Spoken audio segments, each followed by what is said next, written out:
Welcome back. We've talked the last couple of days about Bill 40. This broke last week when Francois Legault, basically out of nowhere, said that, yes, of course, the government would appeal, and then said, but we don't know when or necessarily exactly how we're going to appeal, or on what grounds we're going to appeal, but we will appeal. That sparked a reaction. We talked, of course, at the time to Russell Copen from the Quebec English School Boards Association. Joe Ortona's been on about this. Well, today, Greg Kelley, Liberal MNA and Liberal opposition critic for English-speaking Quebecers, weighed in, and Greg is on the line. Greg, thanks so much for the time. No problem, guys. Thanks for having me on. Well, let's start with the one word you used. I saw it in the piece this morning. You used the word deplorable. So what's going to happen from here on in, and just how much pushback will there be? Yeah, I mean, and deplorable was the word that came to my head because, as you guys were saying on the top off there, that it seems like Mr. Legault is really working hard to find reasons to contest this, as opposed to just the easy, simple solution that is before us, which is keeping school boards and going about with the system that is in place, because Bill 40 has not been applied to the English school boards because a judge suspended the decision. So, I mean, the solution is right before us. Get back to the National Assembly, fix the legislation, create an asymmetrical solution where English school boards exist for the Centre Service on the Francophone side. It seems like that's a winning solution for everyone.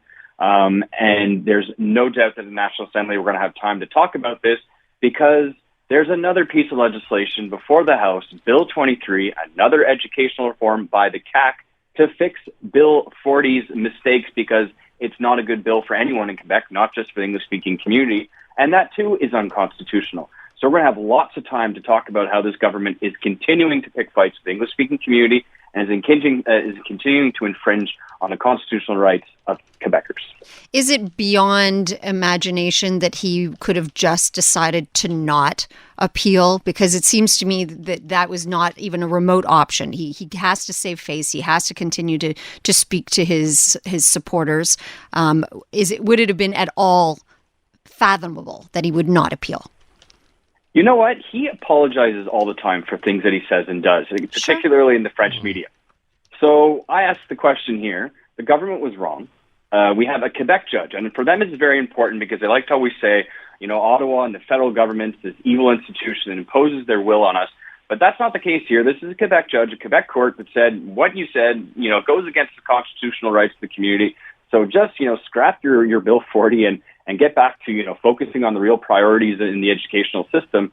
So, he's not somebody who's not known to backtrack on issues. But on this one, it's like, well, it goes well for the narrative of the CAQ to just pick a fight with the English-speaking community, maybe create some distractions. It is quite frustrating. But like I said, there will be opportunities to talk about this at the National Assembly and keep bringing it to the forefront, because it is a waste of taxpayers' money, bringing us back to the courts, having school boards have to, fight these constitutional battles. And of course, the government of Quebec has to pay lawyers to fight this battle too.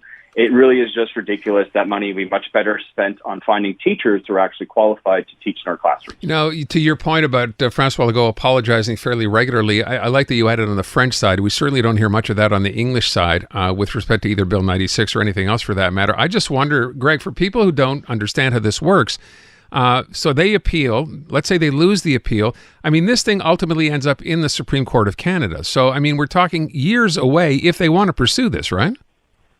Absolutely. And of course, there'll be some fees to pay for that throughout the years.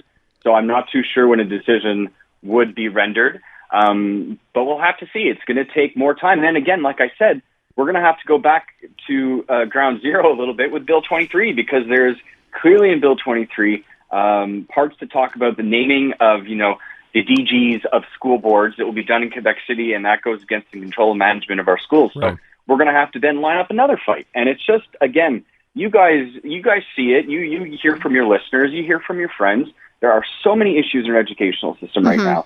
And it feels like the government is just not putting any focus on to what the real priorities are of parents, of teachers, and of course, kids themselves too. We got to listen to them on occasions. They have things to say about, especially at the high school level, about what they need to be taught and what they would like to be learning. They have issues with mental health. There's a lot of things going on in our schools, and I wish we spent more of our time and energy talking about these things than going into these large reforms that end up just ruffling feathers. And just for your listeners too, Bill 23, it's not just the English-speaking community that's frustrated. There are people all across Quebec from all different walks of life, organizations, unions, you name it, that do not like Bill 23. So it's going to be a contentious session on the educational file for sure. So, Greg, then what do you make of Education Minister Bernard Drinville issuing the statement saying, well, nonetheless, no matter what's going on, we extend our hand to Quebec English school boards. We want to work together in conjunction. How can you work together constructively when there's kind of a volatile energy surrounding all of this? You know, that's a great question, and it's for him to demonstrate he wants to work with the community. Because you guys can speak with Russell Copeman, you can speak, with anybody who runs the school boards, who is a teacher in the English system, French. They all want to work with the government. Everyone wants to improve things, but he says this, but then they drop an appeal on us, and it's just like, that doesn't make any sense. So, I tried my best. We've been writing letters, we've been tagging on social media to use his good common sense to actually work with the English-speaking community, and let's just put this all behind us.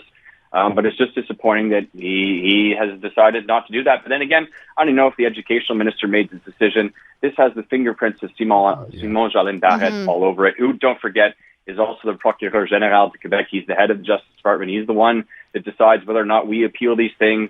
And, we'll just look at his track record of what he's done on, infringing on the rights of Quebecers in the last 5 years. So I want to go to something else that we've talked about a little bit the past couple of days, the situation about English eligibility certificates not being made available to students who, of course, qualified for them because the rules existed. But now it would seem that individual bureaucrats are getting to make decisions based on what they think Bill 96 says or means. And I wonder what the Liberals will do on that. So my thoughts on this is that we're hearing one thing from the minister in public, but I'm not too sure that this is taking place, behind closed doors. Because it can't just be standoff, one-off situation. Because I've heard too many cases of people coming to me and saying, I went to the CAQ and the person said I had to prove that I was an Anglophone. Like, this is kind of ridiculous. So it's not just random events. And civil servants in Quebec do often follow what they're told by their superiors. So I'm not too sure that we're getting the full story from the government on this. I think there's sort of, don't worry, you won't need any of that eligibility. It's all flexibility. But on the other hand, that's not what's really going on behind closed doors. And don't forget that our minister is responsible for the implementation of Bill 96 is Mr. Roberge.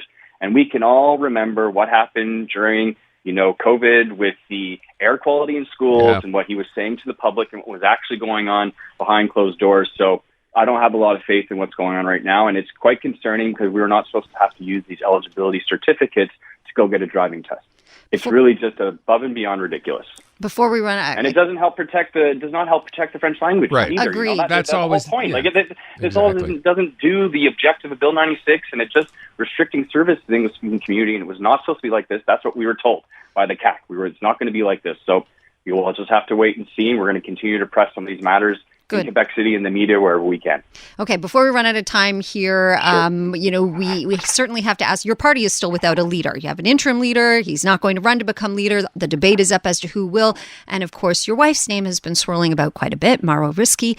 And she says, I don't want to quote her directly, but basically she's kind of figuring out whether this is going to be the right move for her or not. How do you feel about it, Greg? Do you think she should be the next leader of the Liberal Party?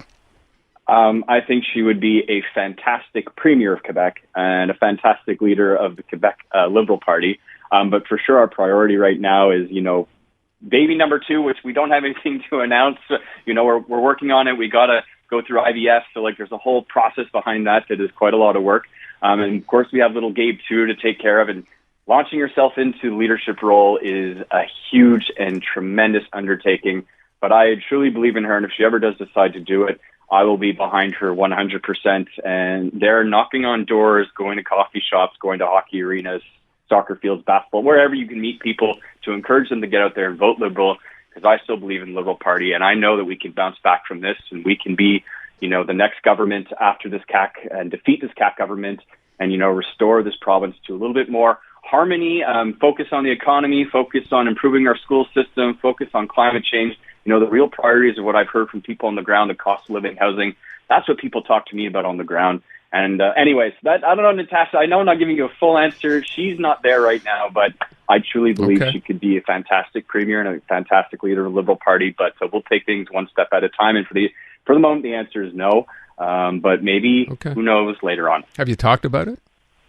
I mean, of course we talk about things at home between us, and, it's not one of those things that she's always said that she's kind of interested in, but she's also said that she takes things one day at a time. But for now, it's a no, and we're just focusing on our family. But we'll be involved no matter what in the reconstruction of the Liberal Party. So there's my long political answer. Okay, that's fine. Of the little pieces well done, Greg. You're getting better at the political part of this, Greg, of not answering questions. Okay, well done. Greg Kelley, Liberal MNA. He is out, of course, by the way, Liberal opposition critic as well for English-speaking Quebecers. I keep forgetting to mention that title. Greg, thank you so much. We appreciate it. Take good care. Say hi. No, will do. Take care, guys. Have a good rest of your week. You too. Greg Kelley.